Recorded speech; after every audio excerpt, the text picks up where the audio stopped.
Virgo mergelė. Atėjo laikas grįžti į Europą, kad Achmiras neprarastų teisės laikinai čia gyventi. Aurelijus nusprendė pasilikti Ašrame, nes ten gera aura, kuri turėtų kompensuoti jo asmeninės energijos trūkumą. Planavome atvykti pas jį po poros mėnesių. Grįžę į Lietuvą, savaitėlę pagyvenome Aurelijaus namuose, o paskui pradėjome keliauti po Europą. Man tai buvo pati keisčiausia kelionė. Važiavome automobiliu tik ten, kur norėjosi Achmirui. Ir kiekviename mieste jis tuoj rasdavo naujų draugų, kurie itin susidomėdavo jo gydymu. Apsistodavome kokiai savaitai, draugai atvesdavo savo draugų. Nuolat dirbome. Diagnostikos, horoskopai, masažai, pinigai. Žinoma, įdomiausia, kad Europoje mano statusas kitas. Esu guru žmona. Tad visur apsigyvendavome viename kambaryje su dvigule lova. Nutolus nuo Indijos ir gražiosios Sunitos vėl įsižiebė viltis, kad gal Achmiras, nedrįsau apie tai net pagalvoti, bet slapta viltis giliai širdyje vis dėlto ruseno. Susitarkime viską iš karto visam laikui, paprašė Achmiras, kai pirmą kartą apsistojome kartu. Apie tai niekada neprasitarsi Sunitai. Nesvarbu, kad mes liksime tyri ir nekalti, bet jai nevalia turėti nė menkiausios abejonės manimi. Žmonos pagarba vyrui yra pagrindinis dalykas, kuris išlaiko šeimą darnią ir laimingą. Be to, Sunita labai jautri. Jeigu sužinos, kad miegojome vienoje lovoje, nenoriu jos skaudinti. Gerai, aš nesakysiu, jei tu nesakysi, sutikau. Man nemalonu, kad tau tenka tai daryti. Žinau, kartais apie mane pagalvoji kaip apie savo vyrą. Kiekvienas melas kuria daugiau pagundų. Melas dauginasi greičiau nei zuikiai, nusišypsojo. Bet mes tik norime apeiti tuos apribojimus, kurių neturėtų būti. Juk pasaulis vientisas ir vienodai priklauso visoms gyvoms būtybėms. Melą mes pasirinkome vardan gerų darbų. Čia mes padedame sergantiems. Už tai Indija gauna maisto. Juk supranti? Laužyti įstatymus man nebūdinga. Tad truputį skaudėjo širdį dėl tokio mūsų elgesio. Bet jaučiu, kad visi šie įvykiai yra stipresni už mano galimybę pasitraukti iš šito žaidimo. Viskas susiklostė taip, kad neturėjau nei galimybių, nei noro pabėgti. Net jei ir nesugundysiu Achmiro, vis tiek būti šalia jo didžiulis malonumas. Patarnauti jam, maitinti jį, rūpintis, pasakoti apie jį sutiktiems žmonėms. Jaučiau, kad turiu išskirtinę teisę. Keista, tai panašu į vergovę, bet labai nesinorėjo tos vergovės prarasti. Jei kada kas nors pasiūlydavo savo pagalbą ir Achmiras ją priimdavo, slapta kentėdavau, kad patarnauju ne aš, o didžiausias skausmas laukia ateityje. Kartkartėmis širdį suspausdavo mintis, kad ateis laikas, kai Achmirui visiškai nebereikės mano pagalbos. Mudu oficialiai išsiskirsime ir tada jau neįsivaizdavau, kaip reiks gyventi. Stūmiau tą mintį kuo toliau. Maždaug po mėnesio vis dažniau ir dažniau pradėjo skambinti Aurelijus. Kalbėdavom valandas. Skundėsi, kad jo jautrumas vėl pamažu didėja. Ašramo energijos jau nebepakanka, kad galėtų gyventi visavertį gyvenimą. Galbūt dėl to, kad Achmiro ten palikta energija jau blėsta. Gal dėl kasdienio darbo klinikoje, kur ateina daugybė sunkiai sergančių ligonių.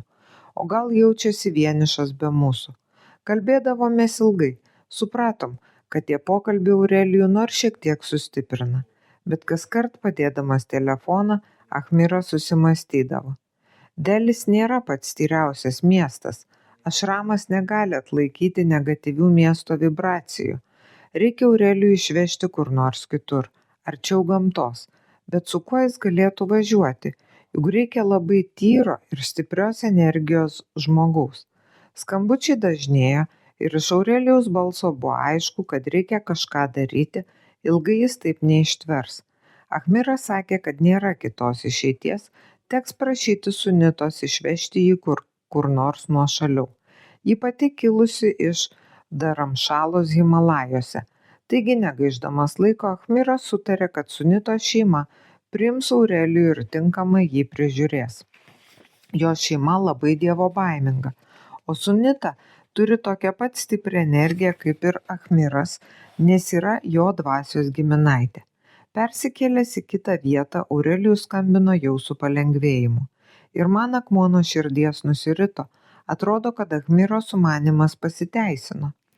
Vis dėlto Sunita ir jos broliai reikalavo, kad Achmiras ilgai negaištų Europoje. Nemanau, kad šeimai patiko, jog pas juos apsigyveno kitatautis ir dar vyras. Nors indai nepaprastai svetingi, tad tikiu, kad svečias gavo viską, ką tik gali suteikti ši šeima. O mes tuo metu Švedijoje rūpinomės Ajurvedos centro kūrimu. Achmiras čia rado naują draugą, ganėtinai turtingą, kuris ir pasiūlė imtis bendro verslo. Jis apsiima savo lėšomis įkurti Ajurvedos centro patalpas, o Achmiras pasižada parengti gerų terapeutų. Darbo buvo daug.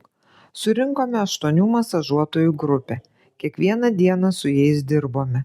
Achmiras mokė įvairių Ajurvedos terapijų, akupresūros, kūno ženklų. Buvau laiminga. Šalia šio žmogaus jaučiausi visiškai saugi. Nepaprastas jausmas, kurio niekada nebuvau patyrusi. Visada pati turėjau atsakyti už save, užsidirbti pragyvenimui, viską susiorganizuoti. Dabar man reikėjo tik būti šalia. Ir kiekvieną dieną žinojau, kad viskas klostysis kuo palankiausiai. Achmiro pasitikėjimas Dievu buvo toks begalinis, kad didžiausioje nesėkmėje jis visada įžvelgdavo didžiausius privalumus. Buvo lengva ir paprasta gyventi.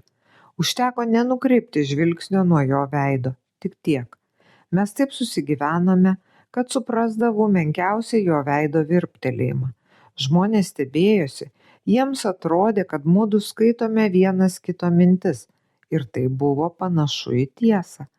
Kartą mokydamas virti indišką kičiti patiekalą, Achmiras paprašė prieskonio. Nežinau, kaip jis vadinasi angliškai, hindi kalba tai džyra. Gali man duoti džyrą? Iš visų prieskonių išrinkau kmynus ir ištiesiau jam. Vyras nusišypsojo. Tu visada mane supranti. Pasirodo, kaip tik šio prieskonio jam ir trūko. Mums nereikėjo kalbos, kad susišnekėtume. Tyloje mokėjome bendrauti dar stipriau nei žodžiais. Kartais žiūrėdavome vienas kitam į akis ir tylėdavome. Mintinai žinojau jo veidą ir jis man atrodė dieviškai gražus. Didelė kumpa nosis, ereliški antakiai, išraiškingos rudos akys, juodi, visada tvarkingai sušukuoti plaukai, putlios lūpos. Tikėjau, kad jei reikėtų paimti pieštuką ir nupiešti jo veidą, man tai būtų lengva. Jaučiu, kad Achmiro atvaizdas gyvena manyje.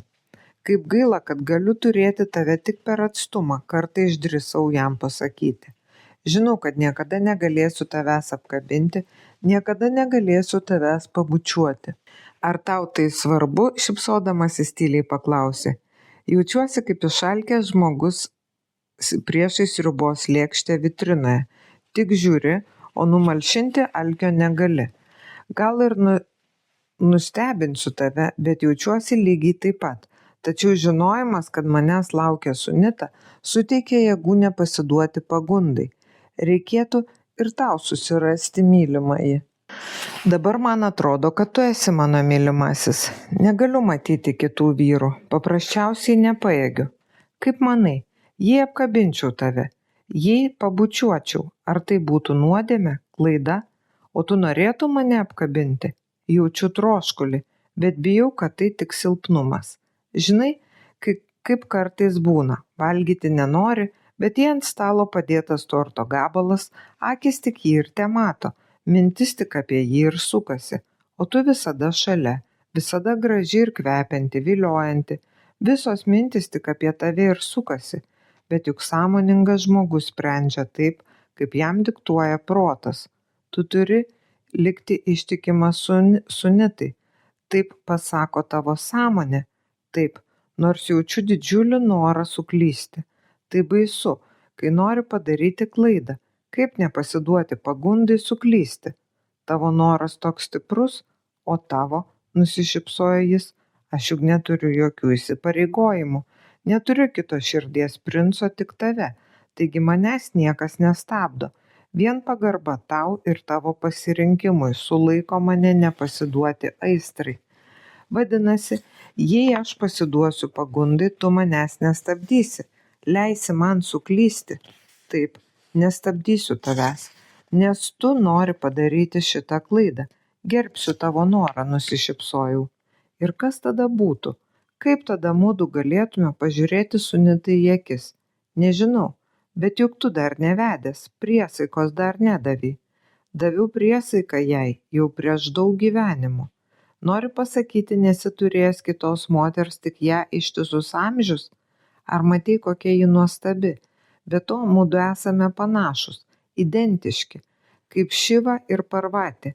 Ši dangiškoji pora mums pavyzdys. Mes identiški, esame viena, o su tavimi mudu labai skirtingi. Kartu galime būti tik tavo pasaulyje. Kai gyvename pagal šio pasaulio taisyklės, aš galiu pamilti tave, galiu tave liesti ir būti liečiamas, bet juk tai tik laikina aistra. Aš grįšiu į savo pasaulį, pas savo sunitą. Ir koks aš grįšiu, priklauso nuo šios akimirkos. Jei pasiduosiu tavo pasaulio gundymui, nors ir laikinam, vis tiek amžiams liksiu suklydęs ir jau niekada nebegalėsiu būti tyras prieš vienintelę savo išrinktąją. Jei pasiduosiu savo žmogiškai silpnybei, ar gali man pažadėti, kad sustabdysi mane? Manai, kad aš stipresnė už tave? Tu bent turi motyvaciją nepasiduoti aistrai, o aš juk tave myliu. Net nebejok, kad sutiksi savo vyrą, jis tikrai egzistuoja, tik žinok, kad tai tikrai ne aš. Tegu šitas žinojimas bus tavo motyvacija. Po poros mėnesių intensyvaus darbo naujasis Ajurvedos centras buvo atidarytas. Nuo šiol tam tikra pelno dalis atiteks ašramui Indijoje. Ahmiras dėl to labai džiaugiasi. Džiūgavo ir jo partneris, nes tokia galimybė nukrito jam tiesiog iš dangaus. Bendradarbiavimas su Indija tam žmogui atrodė labai palankus, juk turtingesniems klientams bus galima pasiūlyti ir keliones į Indiją. Beje, čia pagelbėti Ahmiras visgi žadėjo. O mums atėjo laikas keliauti į Indiją. Aurelijaus skambučiai liovėsi, tad supratome, kad sunitos namuose jis jaučiasi daug geriau. Tačiau greitai paaiškėjo, kad Indijoje ne viskas klostėsi taip, kaip buvo suplanuota. Kai Aurelijaus ir sunitos žvilgsniuose pamačiau kaltę, iškart supratau, kad jie įsimylėjo vienas kitą. Tik nežinojau, ar jie jau spėjo nusidėti daugiau nei mintimis. Ahmiras taip pat pajuto, kad kažkas negerai. Manau, jis pajuto aiškiau nei visi kiti. Sunitos šeima atrodė labai nepatenkinta, kai mudu su Ahmiru peržengėme jų namų slenkstį. Sunitos tėvas ir broliai taip pat nusivedė būsimą jaunikį į kitą kambarį matyti rimtam pokalbiui. Nesupratau, ką jie sakė, nes kalbėjo hindi kalba. Motina norėjo paimti Sunitą už rankos, bet ši nusisuko ir raudodama išbėgo į kiemą. Pažvelgiau į Aurelijų. Ką tu čia pridirbai? Tik tokius žodžius galėjau parinkti šią akimirką. Europoje iš visų jėgų saugojome Ahmiro skaistumą, bet jei čia įvyko išdavystė, vadinasi, mūsų pastangos buvo veltui. Net negalėjau tarti, kad viskas galėtų pasisukti šitaip. Gabrielė, juk žinai mane, nieko blogo nedarėme. Menkiausias netyrumas mane sunaikintų. Jausmas siejantis mudu su Sunita yra labai tyras ir nekaltas. Ką tu savo galvoji, Aurelijau, išpučiau akis. Ahmiras, gelbėdamas tavo gyvybę, patikėjo tau brangiausia, ką turi, savo nuotaką. Tu neturi teisės jausti jai jokių tyrų ar netyrų jausmų. Ką aš galiu padaryti, jei tuos jausmus jaučiu? Susiėmęs vieną šoną išrėkė jis. Supratau, kad nervinasi, todėl jo kūnas jau reaguoja. Neišmaniau, ką tau ir pasakyti, nuleidau rankas. Tiesiog netaip viskas turėjo būti. Tuo metu iš kambario agresyviai darydamas duris išėjo Ahmiras. Piktai pažvelgė Aurelijų ir išskubėjo laukan, matyt ieškoti pačios Sunitos. Merginos broliai ir tėvas, eidami pro šalį, taip pat nepatenkinti nužvelgė mus abu. Norėjau viską išsiaiškinti, todėl ir aš pasukau laukųjų durų link. Spėjau pamatyti, kaip Achmiras veržliai žingsniuoja sodo link, kur apsikabinusi medį verkė Sunita. Jos mama sugriebė mano ranką ir kažką pasakė hindi kalba. Supratau, kad ji nenori, jog trukdyčiau jauniesiems patiems viską išsiaiškinti. Vis dėlto visa šeima stovėjo kieme ir stebėjo, kas bus. Achmiras man nekartą pasakojo, kad Indijoje nėra asmeninių santykių, yra tik visos šeimos reikalai. Jei pykstasi sutuoktiniai, visa giminė turi teisę kištis ir patarinėti, stengti sutaikyti.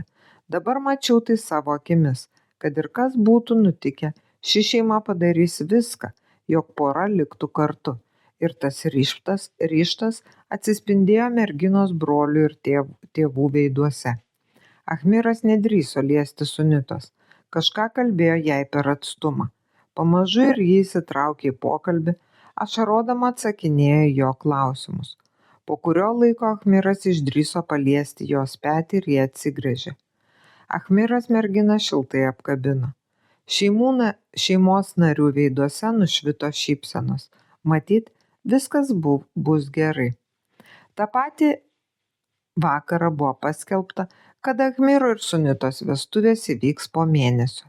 Sunitos akyse neįžvelgiau didelio džiaugsmo. Atrodė, kad ji tik iš pareigos sutiko. Kitą rytą Aurelijus išdrįso pasikalbėti su Achmiru. Paprašė, kad ir aš dalyvaučiau pokalbėje.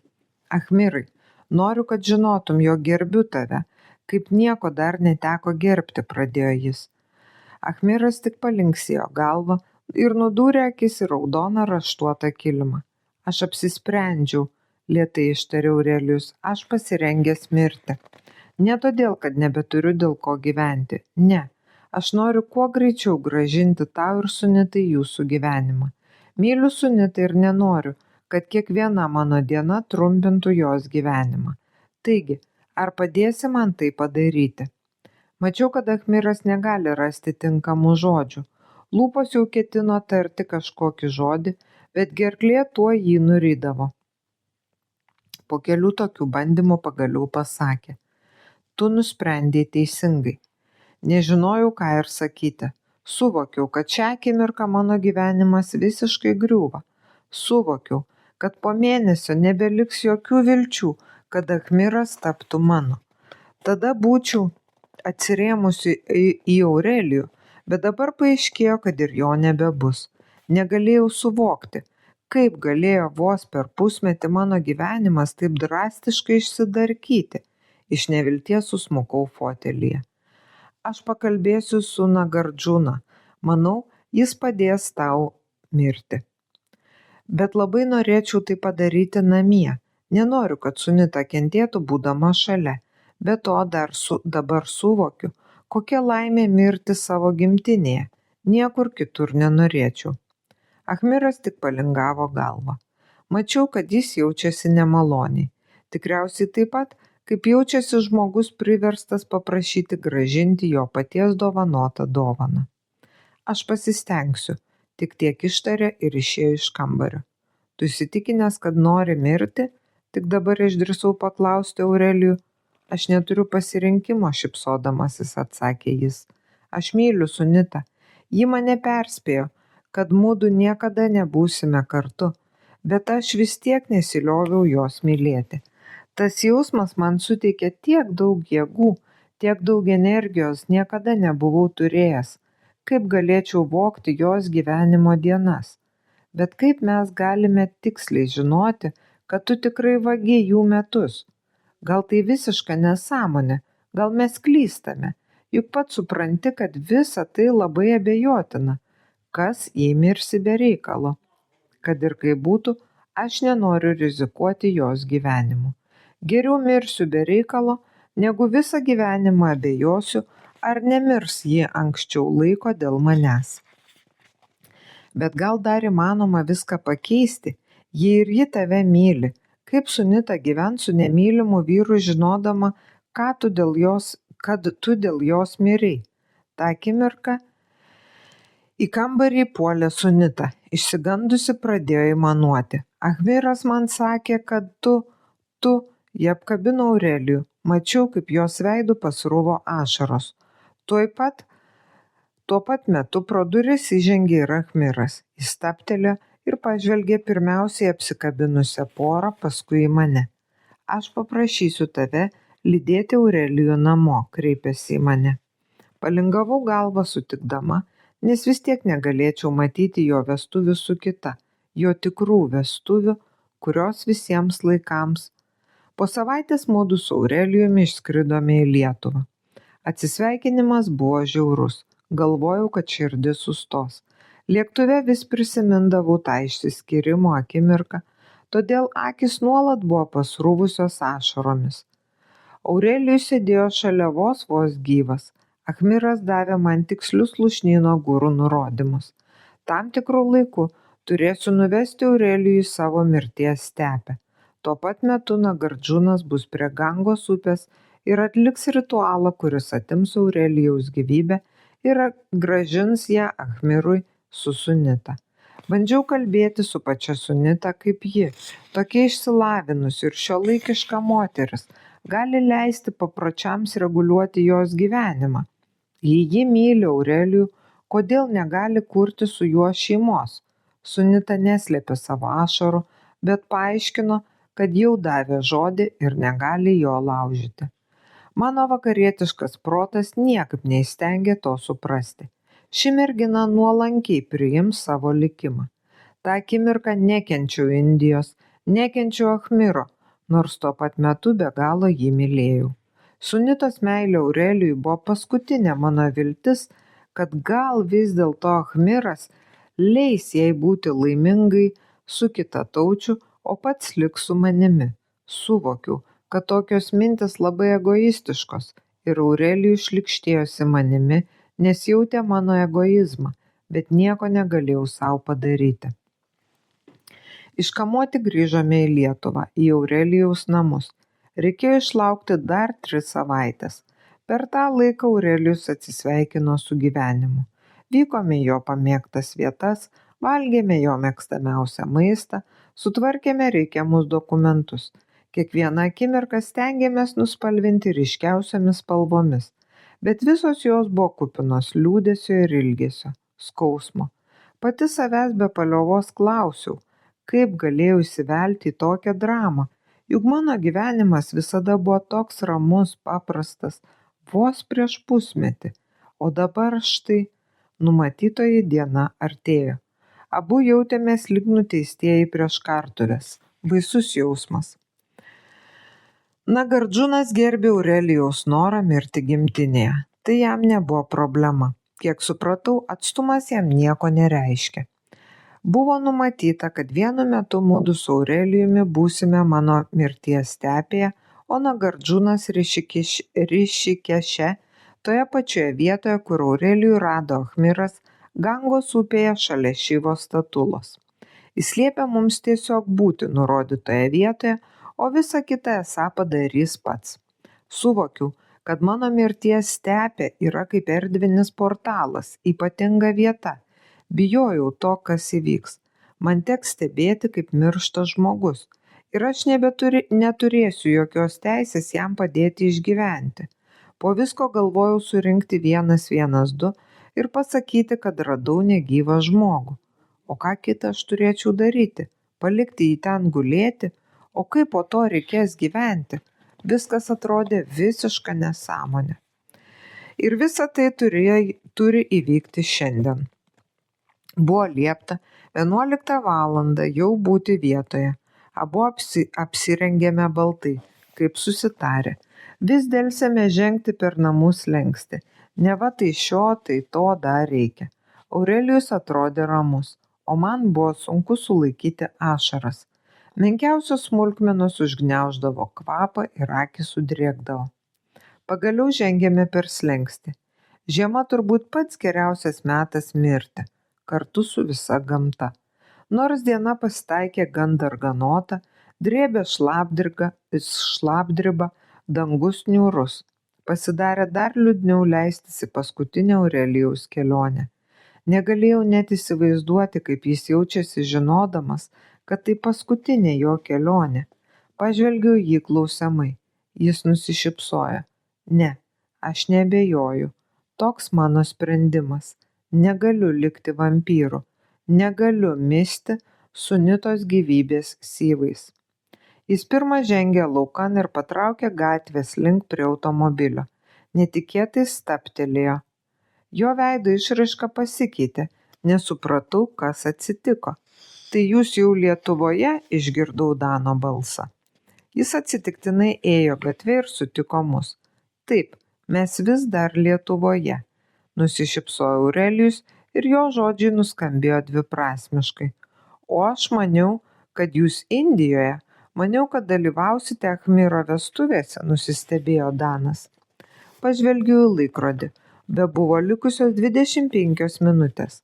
Geriau nevėluoti. Reikia pasistengti atsikratyti šio žmogaus, kuris visada sugeba stebuklingai atsirasti ten, kur jo niekas nesitiki. O tu grįžai su Rapolu, paklausiau lyg niekur nieko, kad nesukeltume įtarimų. Taip, mes grįžome, nes Rapolas pradės filmuotis naujame filme. Tiek daug norėčiau papasakoti, gal turite laiko, paklausė visas laimingas. Pirmą kartą mačiau jį tokį natūralų ir nuoširdų. Indija padarė stebuklą. Šis žmogus tiesiog švyti. Tačiau šią akimirką jo švytėjimas net erzino.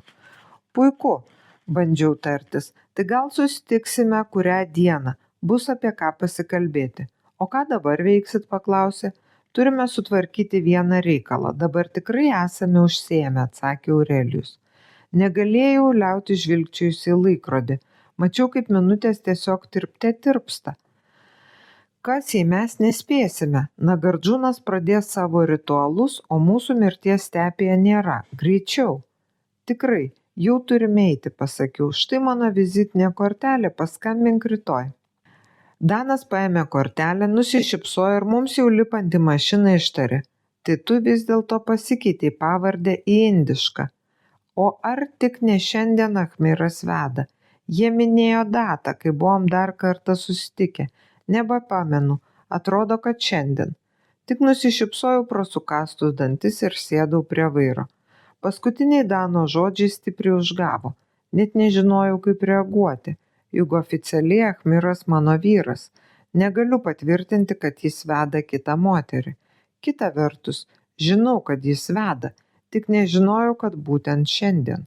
Man jis nesakė. Gal tyčia nesakė, kad neskaudintų. Bet kodėl būtent šiandien? Kodėl šiandien turiu netekti 2 man brangiausių žmonių? Nepaprastai nuliūdau. Norėjau, kad Aurelijaus išėjimas būtų šviesus, tyras, bet viskas susiklostė taip, kad viduje pasidarė šlykštu ir pikta. Kad ir kaip jausčiausi, Nagardžuno nurodymai buvo griežti. Spaudžiau kiek įmanydama, kad tik suspėtume laiku. Į savo buvusius namus net neužsukau, kaip buvo planuota. Pasukau tiesiai į laukus, labai tikėjausi, kad ką tik prasidėjusio žiemos žemė nebus išmirkusi rudens lietuje ir automobilis neužklims. Visgi net gamta mums kliudė. Teko sustoti tiesiog baloje vidury laukų. Nebebuvo laiko stumti mašinos.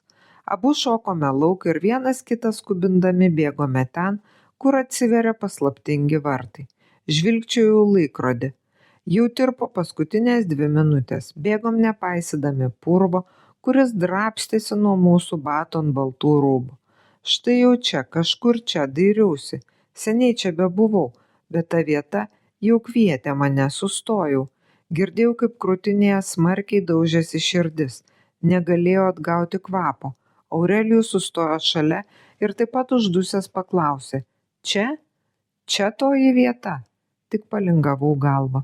Aurelijus paėmė mane už rankų ir pažvelgė į akis taip, kaip turėtų žvelgti tas, kuris palieka šį pasaulį. Čia ir dabar tai įvyks. Jaučiu, kaip pamažu ima kilti vėjas. Aurelijus tai irgi jautė, bet jo žvilgsnis buvo nukreiptas tik į mano akis. Jose jis laukė palaikymo iki paskutinio atodusio, kuris tuoj įvyks. Abu nežinojome, kaip tai įvyks, ko laukti, o vėjas vis stiprėjo. Mano baltas sijonas ir palaidi plaukai plaikstėsi vis labiau ir labiau. Staiga pajutau, kad po kojomis dingo tvirtas pagrindas ir visą kūną apgaubė šaltas vanduo. Mačiau mus po vandeniu, didžiai nustebusius ir dūstančius. Iš netikėtumo Aurelijus paleido vieną mano ranką, bet kitą suspėjau suspausti stipriau. Jaučiau, kad esame giliai po vandeniu ir instinktas vertė mus spirtis aukštyn į šviesą. Bet kuo arčiau buvo šviesa, tuo stipriau mus nešė vandens srovė. Ji blaškė mus kaip mažyčius skruzdėliukus. Kartais išnerdavome ir gaudėme orą, bet kartu su juo į burną plūdo vandens purslai. Staiga savo galvoje išgirdau šnabždesį, kuris pamažu garsėjo. Tai buvo panašu į monotonišką burtažodžio kartojimą. Skambėjo Nagardžuno balsas. Jis vis stiprėjo, liejosi su vandens srovės garsu. Kai išnerdavau, stengdavausi pamatyti, kur link plaukti, už ko užsikabinti. Bet tos akimirkos buvo per trumpos, ką nors pamatyti. Ir staiga pajutau, kaip Aurelijus į kažką stipriai atsitrenkė. Jo ranka visiškai atsipalaidavo, paleido mane. Ta akimirka išnirusi spėjau pamatyti ramioje meditacijoje sustingusi Šivą. Kūnas nebeturėjo jėgų priešintis upės sroviai. Vanduo pradėjo plūsti į burną. Pasidarė labai lengva. Srovė nešė atsipalaidavusi kūną kaip plunksnelę, o mano akys vandens mirguliavime ėmė regėti haliucinacijas, kaip pasipuošęs Achmiras ir nuostabioji Sunita apsirengusi ryškiai raudoną indišką suknelę, laikydami vienas kitą už rankų, iškilmingai tarė priesaiko žodžius ir ratu eina aplink juos tuokiantį dvasininką. Ta pat akimirka atrodė, kad šalia klūpo Danas, jis purto mane ir bando įpūsti oro į vandeniu pripildytus plaučius. Galiausiai viskas aptemo. Keistas pypsėjimas tiesiog spengė ausyse. Pamažu sąmonė ėmė tapatinti su šiuo pypsėjimu. Atrodė, kad šiuo ritmu pulsuoja mano širdis. Po kurio laiko supratau, kad viskas atvirkščiai. Mano širdis pulsuoja, o pypsėjimas tik atkartoja kiekvieną dūžį. Pramerkiau akis. Suvokiau, kad esu reanimacijos palatoje. Buvau mačiusi tokį vaizdą, kai lankiau vieną rimtą ligonį. Ačiū Dievui, Nagardžunas neišsiuntė manęs kartu su Aurelijumi į kitą pasaulį. Aš jau buvau suabejojusi jo gabumais. Vargšas Aurelijus, jis susitrenkė galvą ir nuskendo. Lygiai taip pat, kaip pirmąjį kartą. Tik dabar jau negaliu suprasti, ar aš Lietuvoje ar Indijoje. Skendome turbūt Gangoje. Medituojančio Šivos statula išniro mano prisiminimuose kaip kažinkas nepaprastai didingo ir netgi malonaus. Apsidairiau, netoliese prie pulto, kuris stebi visus reanimacijų gulinčius žmonės, lampinėjo baltaodės moteris. Taip, tai Lietuva. Jokių teleportacijų, jokių stebuklų. Ačiū Dievui. Labai greitai gydytojai įsitikino, kad mano sveikata puiki ir pervežė mane į paprastą palatą. Norėjau dingti iš ligoninės, bet jie nusprendė dar kurį laiką pastebėti mane. Į pavakarę daktaras pasakė, kad tuoj ateis pareigūnas apklausti dėl nelaimingo įvykio. Labai nustebau, kad tas pareigūnas buvo Danas. Kas ten buvo? Jis ėjo tiesiai prie reikalo. Kur? Nustebau. Neapsimetinėk.